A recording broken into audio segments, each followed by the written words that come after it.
Habari ya wakati huu ndugu mtazamaji wa video hii.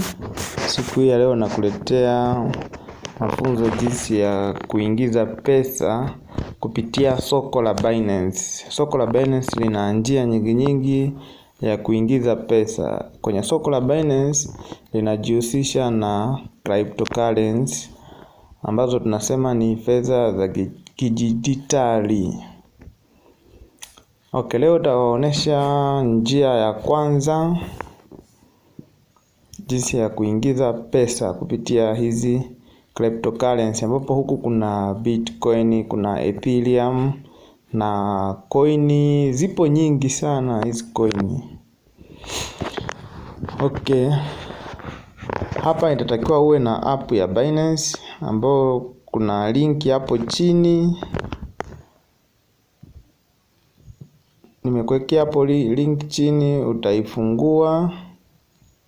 Kwenye description utaifungua, utadownload hii application ya Binance. Okay, ngoja nifungue hii application ya Binance.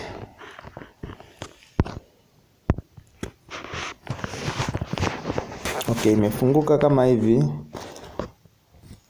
Kwa njia ya leo ambayo nitakuelekeza ni simple tu, ni kuhold coin au tunasema staking of coin, kwamba una hold coin kwa muda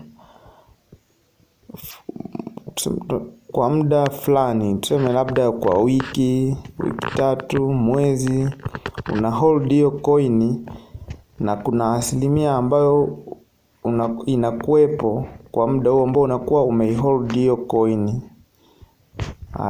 Hapa tutaingia sehemu ya earning. Hii ni njia ya kwanza, zipo njia nyingi tu. Baada hapo kuna coin hizi hapa mnaziona sema subscribe, na kila coin hapa ina asilimia zake na siku zake. Na huku kuna njia mbili. Kwa nifungue coin ya USDT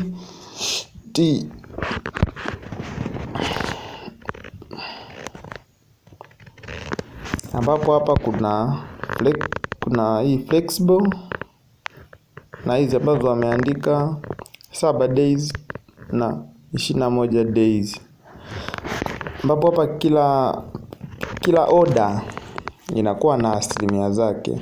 Na hii flexible ina maana kwamba utaweka na unaweza ukastopisha hiyo order muda wowote unaotaka wewe. Lakini kwenye hizi ambazo zinakuandikia 7 days, na unakuwa umeilock hiyo order baada ya siku 7 au siku 21, na utapata faida ya asilimia hiyo ambayo ipo.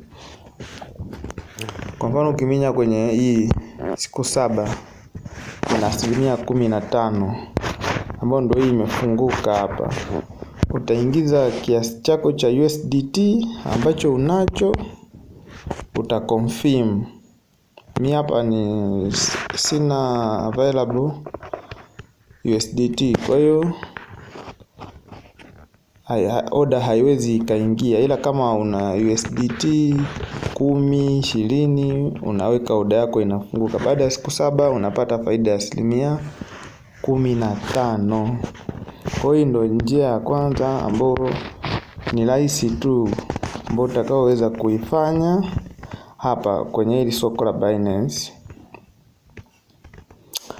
Pia kuna video zingine ambazo nitawaonesha jinsi ya kufungua akaunti na njia nyingine nyingi tu. Okay, usisahau kusubscribe hii akaunti yangu na kulike ili uendelee kupata notification ya video nyinginezo. Asante kwa kuangalia hii video.